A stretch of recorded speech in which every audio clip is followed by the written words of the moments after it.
Wise Wives, we're back again for our book club session. I hope you are enjoying the YouTube channel. We have been getting some great feedback concerning the convenience of everything that Wise Wives have to offer being right here on YouTube, and we just getting started. So always come through to the channel and see what's going on. Subscribe, please, and then you won't have to come through and look and see have we released any more videos or other things that we're going to do. We're going to have a great time. We're here to stay. We're going to have a great time while we're here. But this is the book club in the Wise Studies, and we are on What It's Like to Be Married to Me by Linda Dillow. Linda Dillow, and I hope I'm pronouncing her name correctly. Anyhow, this is a great book. It discuss, bring to your mind a lot of the things that we don't really consider. You know, women, we're always, you know, because we're emotional creatures, we're always wondering why this and why that, you know, concerning us, always in the victim role. But this right here gives us a great insight to consider how it's really going on the other side of the field, how it's really going, possibly could be going within our husbands. And the best teacher, however, we go through these books, and we appreciate Linda for her efforts and everything, because it's really a great book. But the best two teachers for marriage is God and your husband. Ask him, talk to him, and listen to him. When he says something, hear him out. It may be difficult, but hear him out. But here we are. We're on the next session, and this one is what is really important to me. So in this book, she asks a multiple of difficult questions and answers the question with great insight, great revelation, sharing her stories. And so with this one, I want to start with the quotes that were in the beginning of this chapter. What is really important to me. And I brought my shades today because it's going to get a little shady. It's going to get a little shady, women. It's going to get a little shady. I'm ready. But yes. So here's this quote right here is by Oliver Wendell Holmes. It says, "The greatest thing in this world is not so much where we are, but in what direction we are moving." That's powerful. A lot of times we think about, you know, oh man, I'm here, I'm this. We start comparing ourselves to other people. That's such a biggie. Y'all gonna hear me mention that a lot, but we do. We look at our lives and we compare our lives to other people's lives. But you are not your friend's husband's wife, and you and your friend's husband is not your husband. That's your marriage.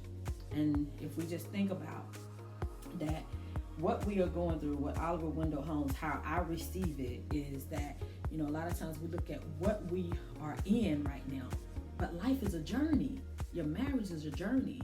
It's not about where you are, but what direction are you going in. And if you're in something and you look like you're going back, if you're in something you're going left, you know, hey, it's time to press pause and, you know, let's regroup. Let's get some things going. But that's a great quote. Another one, and I actually put this one in a 4-step. I wrote it in like a plan. But the quote is about 4 steps. Listen to it. It says, "There are 4 steps to accomplishment. Plan purposefully, prepare prayerfully, proceed positively, pursue persistently." And I'm adopting this. I just love the way the alliteration and all, but these are how I have these words. I have them on my bedroom wall right now. Plan. I have prepare, I have prayer, and I have pursue.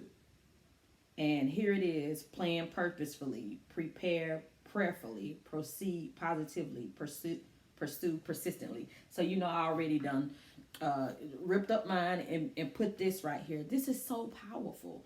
You know, we get up every day, you know, we think, you know, because we're going, you know, through life and, through our marriage, and we, you know, we're doing this, well, cooking and cleaning or sexing here and there, you know, these routinely things, but create a plan and do it on purpose. Your marriage has purpose. Okay. If all you have is for you and your husband to love each other as the plan, as the vision, then fine, do that. But love is so much deeper than saying I love you. So what's the plan?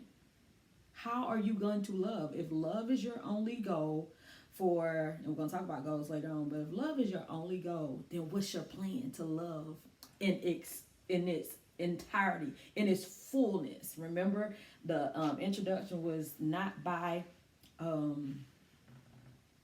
default, but by design.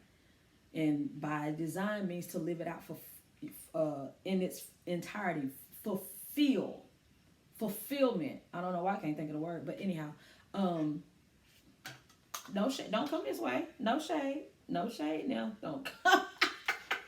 But anyhow, yeah, what's your plan? What are you gonna do? You know, not by default. Don't try to love by default. Do it on purpose with a design. What's the plan? Okay. And then it's another quote. It's long because someone have patented this. This is their quote. I'm gonna read the whole thing, but I'm gonna pull out what I highlighted of this quote. It says, this is by Kevin and Marilyn Ryan. Blessing Your Husband. I assume that's a book. It says, marriage is not simply the luck of the draw or something that we get involved in, which just unfolds before us like a long movie. Good marriage, like good individual lives or good art, are conscious creations that are made. So, DLW, what was all that? Okay, so this is what I pulled out of it. Good marriages are conscious creations. They are made. Your marriage, you just get up every morning and that's not, it's not. I know y'all love each other. It's not. Work has to be involved. You have to create something. You have to create this marriage. You have to create what you want to see. Get up and do something. Don't sit around in a pity party. None of that. And that right there, that quote brings us to the theme, the title of this chapter. What is really important to me? So ask yourself that. What is really important to me? So what Linda does, she gives us 6 insights to deal with. And they are, when you're asking yourself what is really important to me, the 6 insights is one of them. What do my choices say? Think about that. What do my choices say? Second insight is marriage matters. Third insight we're going to deal with is the treadmill won't stop. I talked about that a little bit the other day. The treadmill won't stop. The fourth insight, live with the end in view. This is awesome. That part is so good. Live with the end in view. And then the fifth one is aim for the goal. And then the sixth one is get a vision for your marriage. Get a vision for your marriage. So we're going to briefly talk about all these. We have just a few more minutes. You know, we try to keep it up under 30 minutes. We want you here. One day we'll be able to get it to about 15 minutes. You know, you just have to get it while you can. The good thing about this is that you can pause, take a note, you know, rewind, all that good stuff. Subscribe if you haven't already. Subscribe and then share it. Send it to somebody. So first one, what do my choices say? With that is, you know, I wrote this down. I put, what messages does my actions relay to my husband about his importance in my life? So what do my actions say? You know how we can be cooking or tending to the kids. You know, I've been in every area from, you know, infants. Now our youngest is 13. So building a businesses together, running a church together, raising a family together, you know, just being in life together. You know, you can get so overwhelmed with everything that you do. And so you can get so busy and so tied up, they use the expression, your hands are full, you got so many hats and all that. And then when your husband appear, what do you do? How do you respond? Say you cooking. How do you respond, when he comes? Do you stop? Oh, baby, good to see you. Do you stop? Do you do that? Some people on here might say, hey, yeah, I do that. But, if this ain't for you, move on.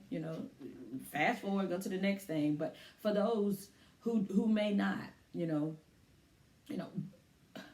what are we doing? What if something happens? What if you're on vacation and you get bad news and all this stuff, and then you let the whole vacation, it's not where you need to pack up and leave and go, but you let the whole vacation be about what's going on. You talk about that. What do your actions say? What do your actions say? What does it relay to your husband about his importance in your life? And I had to work on this a lot, because my mind is geared on productivity. And so, it has to be this, it has to be that, it has to be, and, I'll just be, hey, y'all get this, do that, blah, blah, this, that, and blah. And then husband will come in and, hello, that's what he does. He stole that from his daddy and stuff. He does, hello, so, a lot of times it's like, hey, da, da, daddy's home, all that stuff. We're very dramatic, so we, go the miles with some stuff, and then there's some days it's just like, boom, he'll say it again, like, hello, hello, and so we all mad or, working or something like that, and he comes in and it's kind of, and just think how that can make some, yes, he could be considering, be like, okay, well, something is going on, because normally they, are greeting me and all that, but you don't even know what's on the other side of his day. Like, you don't know what really happened with him. And home may be that place. So we got to really consider what's really important to me. Is this an everyday thing? Is my greeting to him, is it going to be conditional? When I ain't feeling bad, that's, love doesn't do that. Love doesn't have conditions. Well, but no, I understand that. And listen, we can try to justify those things, but let's just be honest. We don't want nobody to treat us like that. I understand. That's what we would say. I understand you upset. I understand you upset. Yeah, shade. Y'all shady. I understand. You know what I'm saying? First insight. What do my choices say? Sometimes what is important to us is not obvious and can only be seen by how we respond to our husbands in everyday life. So I think one of the examples that she had given, they were getting ready to go on vacation, and her husband was trying to help her clean up the house, I believe it was, and then they ended up with a water spill, and so she was just going crazy, trying to get the water up, all this stuff, and blah blah, and her husband stopped her, and she had lost her ring. They was going to celebrate their anniversary, and she had lost her ring. And then, she was just really having basically an anxiety attack, and her husband stopped her and was like, baby, let's just go. This house gonna be here when we get here, let's just go. And she had to pause for a minute how she was responding. So she packed the stuff up and just went ahead and went with him. But in the car ride, she was still bitter, thinking about what's going on back there, and da-da-da, wasn't even really engaging in the car with him and all. And just think about that. We want them to wine and dine us. We want them to take time with us and all this. And then in the moment, what are we doing? Are we talking about our friends? Are we talking about things we done been through? Are we talking about, don't nobody want to hear that all the time. Uh-oh. I put the shades on this way. Can y'all see that? This way. Because let me let y'all put them on. No shade on me. Because sometimes that's how it is. You can be so, involved with so much, especially with me. My husband is my best friend. Sometimes I feel like he's my only friend, because he's about all I talk to. Everybody else, I'm either mentoring or being a big sister to, being like a mother figure or something like that. And so with him, I just unload, and I have to learn to stop. Like, child, hold up. Like, every day? Every day you want to give him some nonsense? Like, come on. Like, every day, let's chill. And so we recently just came back. It was one thing we used to do all the time. And I know everybody has pillow talk, but we have what we call, we just started it back up again, what we call reconnecting time. And so everything has to stop. Phones, children, everything has to stop. And last night when we was doing it, we was laughing, joning on each other, everything. And I know, Lord have mercy, that I have evolved a lot because, honey, I can dish it out there, but I can't take it when it comes to joning. And I can jone, but this time I was just laughing and he was laughing and it was just funny. But reconnect, you know, sometimes we just have to stop everything and reconnect. What's important in this moment? What's important in this moment? What's important in this moment? Look, she said this. Choices must say that your husband is your first priority of all the people on earth. I also wrote this down. You always have a battle between your feelings and your will. That's so powerful because you do. There's always a battle between your feelings and your will. Always. How I'm feeling right now, or what really is. Let me. It's something else that I had highlighted.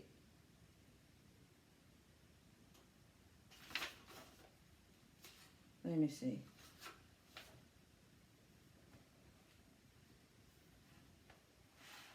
Okay, I don't see it, but anyhow. But yeah, so it's like, anyway, you have to, let me read again. You always have a battle between your feelings and your will. And we have to learn, y'all, that, that's my air freshener. We have to learn that we have to reject them thoughts that makes us feel a certain way. You know, like change the subject on yourself. Like, oh, I ain't thinking about this today, or I ain't dealing with this today. I ain't worried about her today. I ain't worried about her. Don't y'all come for me. Yeah, I knew that was a shady moment. Don't y'all come for me. But I ain't coming for her today. I'm not doing that. I'm not talking to that girl in my head. I'm not gonna deal with that girl in my head who's always negative, who want to talk about the problems and all that stuff. That's why sometimes it's good to have another friend just for that mess. Your husband don't want to hear that mess all the time. He want to be with his girl. You know, let him get something in here and there. You know what I mean? You must learn to reject the thoughts and concentrate on your husband. Concentrate on him. Here's a great question to tell us to ask. Will I be happy with my choice 5 years from now or 20 years in the future? With whatever I'm doing right now, would this moment have a shift in my marriage? Like, and what shift would it be? Would it be of good or would it be of evil? Would it cost me something in my marriage or will it add to in my marriage? This moment right here. Me sitting here acting a fool. Because what we have to understand, y'all, every decision, every thought, every word we say is a seed planted. It's gonna bear some fruit. What type of fruit is it gonna be? And then here's the thing. How long will we allow that fruit to last? Will that fruit reproduce? Because it's seed inside fruit. So will it continue to go on and on and on and on and on? So I have to ask yourself, what? Okay, insight 2. Let's move forward because we got a whole lot more and we don't have that much time. Okay, so marriage matters. She said this: marriage is the sacred covenant you chose to get into. And I say that all the time. Not like that. Those are her words. I say that all the time, you know, when I'm dealing with couples, when I'm coaching or even counseling, pastoral counseling, that is. And so when, either way, I say, especially with men, you ask. And in these days, women are asking, whatever that is. And, no shade, but whatever that is.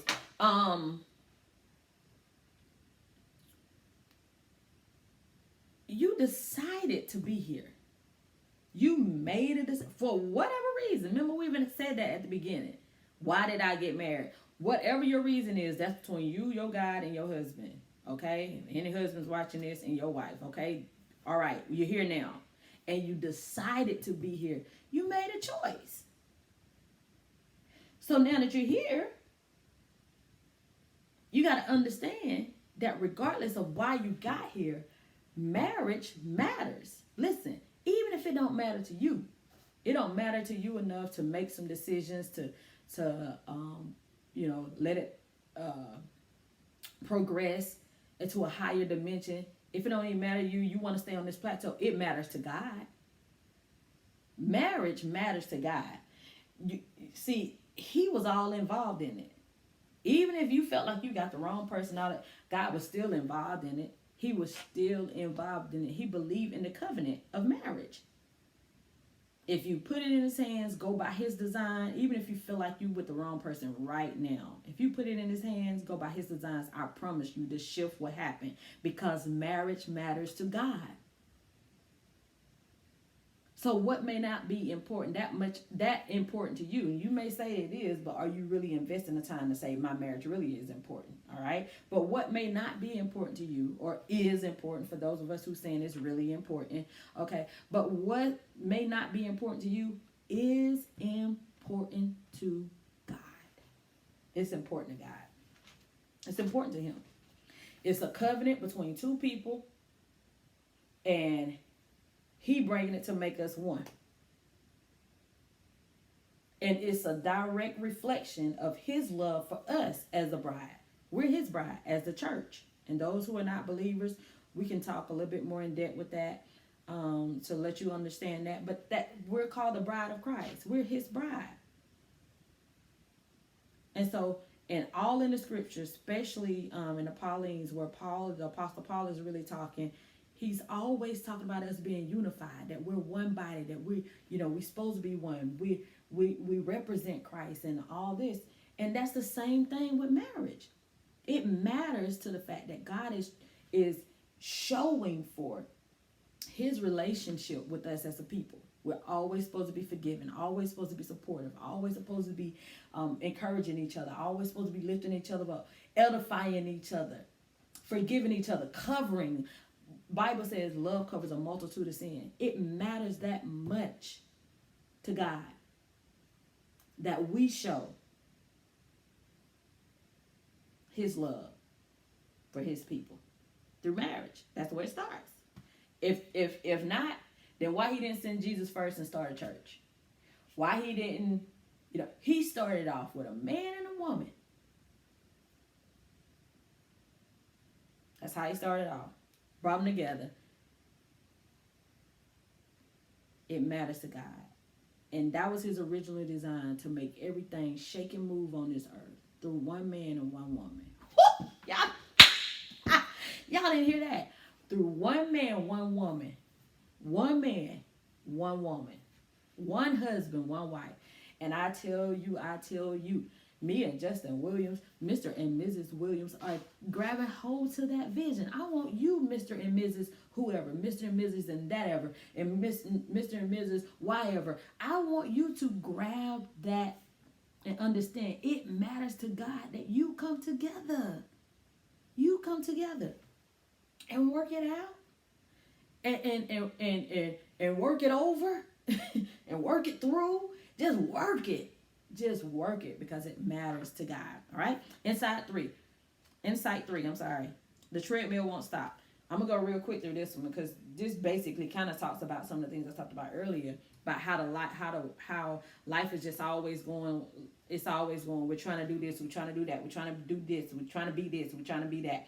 This friend doing that, so we got to do it. And it's a lot of times it's not even a comparison. A lot of times when we see people do things, it reminds us, oh yeah, I can do that. Or why did I stop doing that? And which is still comparison, but a lot of times it just reminds us. And so we really, that ain't what you want to do anymore. Like, let's just be honest. Let's get involved with some things that we really want to do. Not that you can do, but you want to do, right?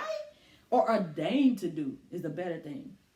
But a lot of times they talk about, she brought up a great point, a very valid point, that a lot of times for some of us, we like to hear people say, oh, you busy, or you this, or you got this going on, oh, she this. Want that somebody to gas us up, cut it out. Cut it out. You got a husband and most likely children who need you to be your best you, not your pretending you. Your you that needs the cheerleaders. You know, a squad is about 12 and 6 of them frenemies and 5 of them enemies. You don't got one who's your friend. I mean, you want them to cheer for you, root you on. Get off that treadmill. And listen, here's something that she had put. I just love this book. Let me jump down. I seen this first, but that's not what I have written first, but it says first things are first. Before even getting this book, we had, when we moved, but the first home that we had wrote all on our walls, scriptures, declarations, all kinds of stuff. Had vision boards and all that on our bed, in our bedroom. It totally turned into like a vision within itself, like a work of art of God. I mean, it's just amazing, really. But one of the first things that we had wrote down on the door going out of our bedroom was first things are first. So recognizing that when you go out now, so we've been in our cave, in our bedroom, in our nest together. And so it's us, of course, first things are first. We're here together. But when you go out, that's a reminder on the way out. First things are first. Who's first in your life? God. And then who else is first or on this earth? Your wife, your husband, right? And so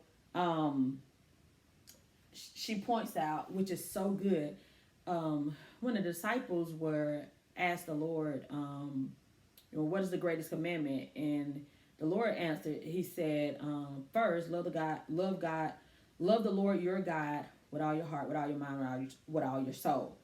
And then he said, this is Jesus speaking. He said, and then the second is just like it, meaning it's equal plane. Just like it. So you can't have one without the other. Because they was trying to get him to say which one was the greatest. He said, no, basically there's 2, but yet they're one. Did you hear that? There's 2, but yet they're one. Love the Lord your God with all your heart, with all your soul, with all your mind. Then he said, and then the second is just like it. Love your neighbor as yourself. And your closest neighbor, Linda was telling us, your closest neighbor is your husband. Love you. Well, he don't love me as my. Again, y'all keep coming at me with all that stuff. Cut it out, please. Cut it out. Who used to do that? Michelle and the Olsen twins. Cut it out. I know I'm old school. This is not handsome husbands. This is wise wives. Okay? He's your closest neighbor. Love him. Love him. And if he's giving you hell, love the hell out of him. That's the best thing to do. Dr. Martin Luther King told you all that. You cannot drive out hate with hate. Mathematicians out there, if you have hate times hate, you got hate to the second power.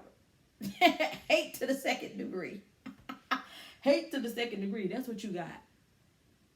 But hate times love always gonna win. Always. Always. How do I keep my husband in priority in the chaos of everyday life? That's the question you need to ask yourself. How do I get God's perspective in my brain and in my heart? You got to stop the world. Even before things start happening, you have to start speaking to yourself. Before you go to work, before you go to the gym, before you cook your breakfast, whatever you're doing, before you go meet up with your girls, in the morning, get your mind right. And then continue to keep it right. Please continue to keep it right. That's insight 3. And I want to stay committed, y'all. I want to stay committed to 30 minutes right now. I do. I want to stay committed to the 30 minutes right now. You know what? Let's finish it. Let's finish it. Look, I almost ended right now. Let's finish it. Let's finish it. Because I want to move on. We got so many other things we need to do and all that stuff. But I want to finish it. But that's insight number 3. The treadmill won't stop. It's easy to put your husband on the back burner, and it is devastating to a marriage. It's easy to put him back there. We get used to people. We get used to people being in our life. We get used to him being there, But you can't do that. You can't do that. I cannot do that. Say that. I cannot do that. I can't put him on the back burner. And somebody may be feeling, oh, I don't put him on the back burner. No, this is every day. This is a daily thing. This is a daily thing because you don't even know. Like sometimes we don't know what each other are going through. You know, like you see people all the time and you don't know what they're experiencing. You don't know what they're experiencing. Same thing with your husband. It may be a moment that he's really not sharing something with you. So you can't be like, well, yesterday ain't nobody studying yesterday. What you doing today? Huh? What you doing today? How you treating him today, LaGal? How you treating him? Come on, man. How are you treating him? Wives. How are you treating him? Is he on the back burner? Is he taking a back seat in your life? You have to look at your life and choose what can be demoted to do it later. To do it later. What can be demoted to do it later? To do it later. What can be demoted to do it later? A whole lot. A lot of it. Do it later. Fourth insight. Let's move it. Live with the end in view. So at the end of the day, let's just start with a day first. At the end of the day, if your husband had to grade you, what would you want him to say? Oh, baby, you woke up this morning. Girl, you had such a great attitude and everything. And then your breath was smelling good. Did you get up? Did you get up? Oh, and then that loving you gave me. Wow, what? That loving you gave me this morning before everything. Oh, my goodness. And then that breakfast you put, ooh, don't sex me up and then feed me up.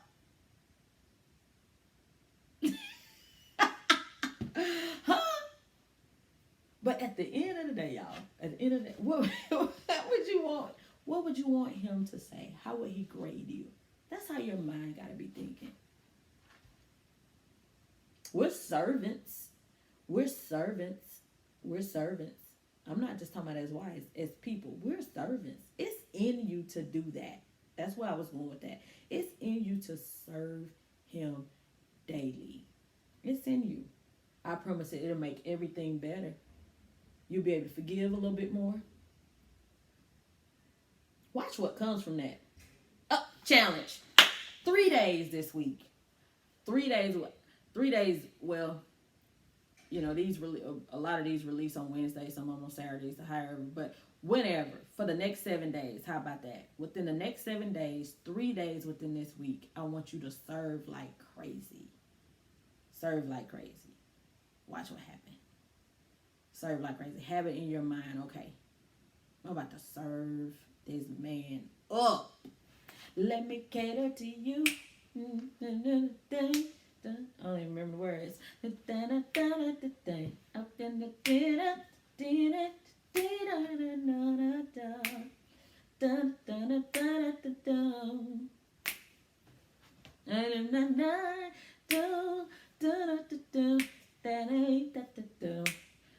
even know the word. Ain't that terrible? That's what I just thought about. Let me cater to you by Destiny Child. Go check that out. Live with the end in view. I wrote these three words down, and it's called time, love, lover. When you live with the end in view, you consider those three things: time, love, and lover. When you live with the end in view, you consider those three things: time, love, and lover. You are not, listen, she don't say this in a book. I learned this, I think I was watching a movie called Two Hearts. I believe it was Two Hearts. And, yes. And, the husband was ill. And so when they met, he would always say, she didn't know he was sick yet. And so he would always say, no matter, things that she would say and all that stuff, he would say, I'm not wasting time because I don't have time to waste. I'm not wasting time because I don't have time to waste. And so I heard him say that and I wrote it down, but then I got a greater revelation about it. I don't have time. Like, we don't have time. Time is not ours. Time is not, God is time. He controls time. He knows every moment. That's not ours. We don't have control over that. That's not in our access. We don't have access to time. We have to take advantage of the time we do have. Meaning that we're given. Did y'all hear that? You can't waste time, don't have time. But so if you think about that, 50 years of living, 50 years of marriage, 75 years of marriage, 95 years of marriage, however long, even for those who live a long time and are married for a long time, it always feel like it's not enough time. Think about those who've been married for a long time. When someone passed, the other one usually leave too in no time. 30, 90 days, 60 days, 2, 3 years or so or something. Because it just feels like if it was enough time, okay, well, we lived our life, those who've been with each other for a long time, that means that's that deep love. And it's just like, I never seen my life without him. I can't believe I'm going through this. I thank the Lord that I'm not experiencing that right now, but think about it. Think about people around you. When I think about my age, I look at life differently. You would see people, when I was young and I would see people whose husbands would die and all that stuff, it was just like, okay, that's just another old person who passed. Like, just being honest, it's just like, that's how you looked at it. But the more you live, you see, like, it can be taken from somebody. And then I'm 40, 41, 42, we'll be 42. So some of those people that I was watching when I was a teenager, their husbands and stuff were 40 years old. Their mothers, their wives, all that stuff was 40-something years old. You got to think about, not to put y'all in a damper, but it's just the truth. Like, what do you want your last days? Like, we're living in our last days. And you could live 50, 60, 70 more years from now, what I'm talking about. It's still your last days. It's still it. Like, we're not going close to birth. We're going closer to death. So how do you want to live? What do you want your husband to be saying about you? So consider time, consider love. What is love? What is love? Every time I think about love, I go straight to 1 Corinthians 13. And I love it in the Message Bible.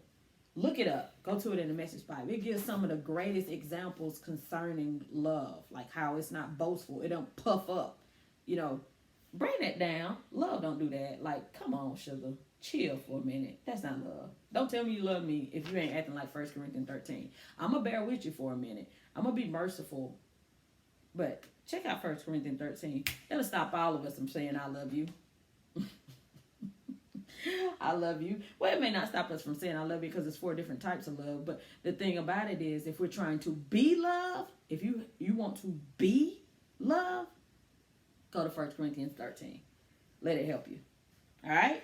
Here it is. So, Insight 5. All right? Get the book, y'all. Get the book. Because, see, this is on the book club. No, it's just passing through all that. You have to read the book. When I started it off, I was telling all the wives, get the book, read the book, do the work in the book. Because this is your marriage. Like, I'm not on here to try to drive it in you. Set up a session for that. I'm so much better in the sessions than this right here. I'm just trying to go through somebody else's book. That's great insight for us. But get the book. Get the book. Get the book. Because I'm skipping over a lot of stuff that's good. You got to get the book. Okay? Insight 5. Aim for the goal. So what's your goal in your marriage? What's your goals in your marriage? How do you see your husband? How do you see yourself? Is really what we want to talk about. How do you see yourself? Not your husband. How do you see yourself? Not y'all marriage. How do you see yourself? How do you see yourself? What's a great wife to you? Not who you are. I know you want to get your little accolades and your little award show, dressing up, like elementary school, dressed up because it's an award show. All you people come all that loud, hollering and screaming. That's how my dad used to do anyhow. Yeah. Used to be the loudest one, so embarrassing, but I still love it. But what's your goal? How do you really see yourself? How do you really see yourself? What's a great wife to you? What does it look like? How do you see yourself becoming? Let me make sure I clarify that, because I ain't saying right now. I'm saying, what's your goal for you? Now, here's the thing. This is what I love about it. I'm telling you I love this book because with my clients, rather relationship coaching, marriage coaching, life coaching, or any of that, I always talk about goals with them, and I show them the difference between having a desire and having a goal. She's talking about the same thing. There's a difference between desire and goal. Now, just because you desire, everybody can get up and say, "Oh, I want to be a great cook," or "I want to be a." But if you don't create it as a goal, see, goals make you set up plans, make you set up strategies. And when you set those up, the plans and the strategies, you start aiming at them, creating what we call an action plan.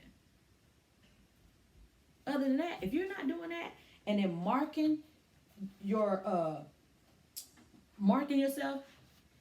seeing how far your progress, seeing how far you have gone, seeing, okay, what I need to do, It's not a goal, dear. It's only a desire.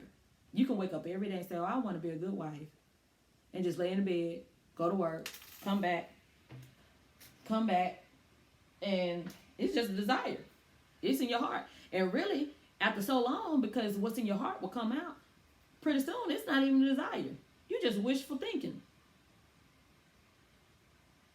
I'm sorry. No, I'm not. Okay? Aim for the goal. Make it a goal and aim for it. Aim for it. Last one, and then I'm out. We did it. It was 45 minutes. But hey, it was worth it, right?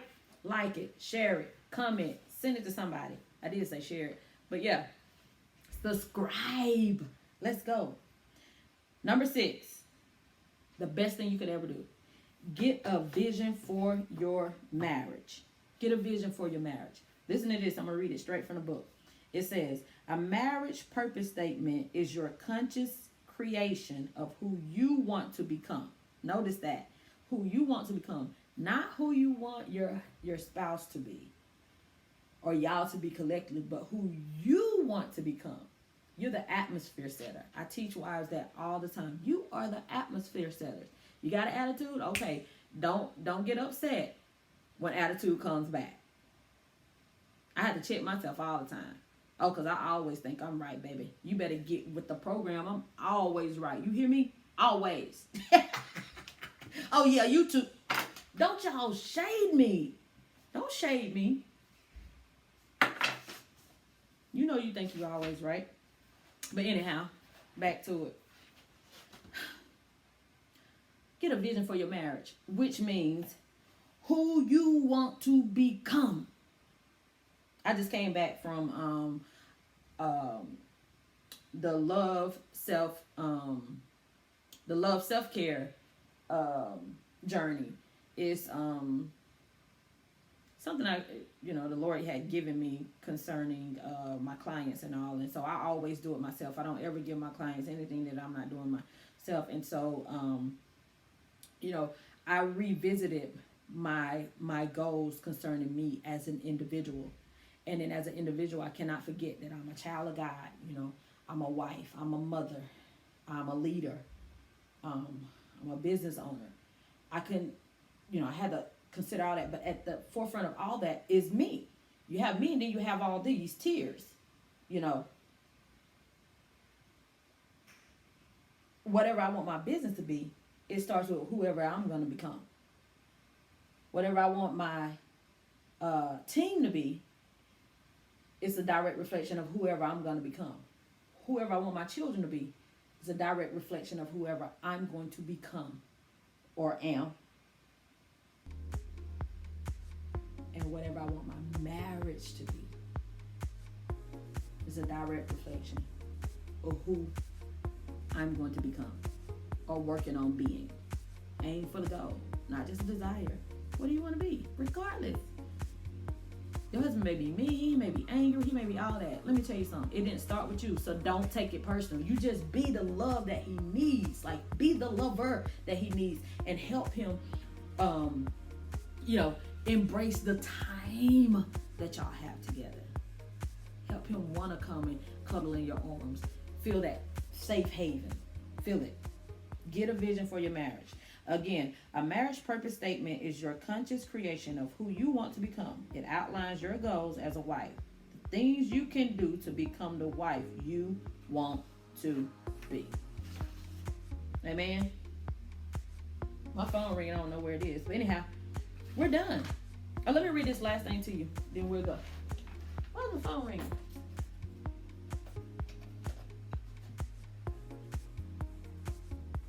This is so crazy. Okay. So listen, this is a personal commitment between you and God. Your marriage purpose statement, your vision. This is a personal commitment between you and God, something for you to keep in the forefront of your mind, to pray about often, to use as a thermometer when you are taking your wife's temperature.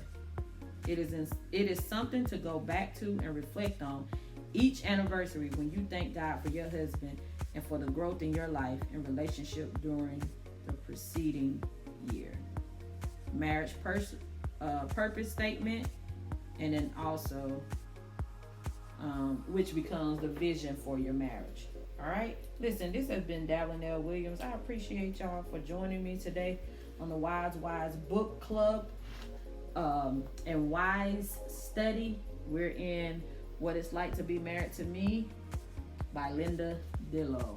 And we just covered what's really important to me. I hope you enjoyed this. Please subscribe, like, comment, share. And I look forward to seeing you the next time. Have a good day.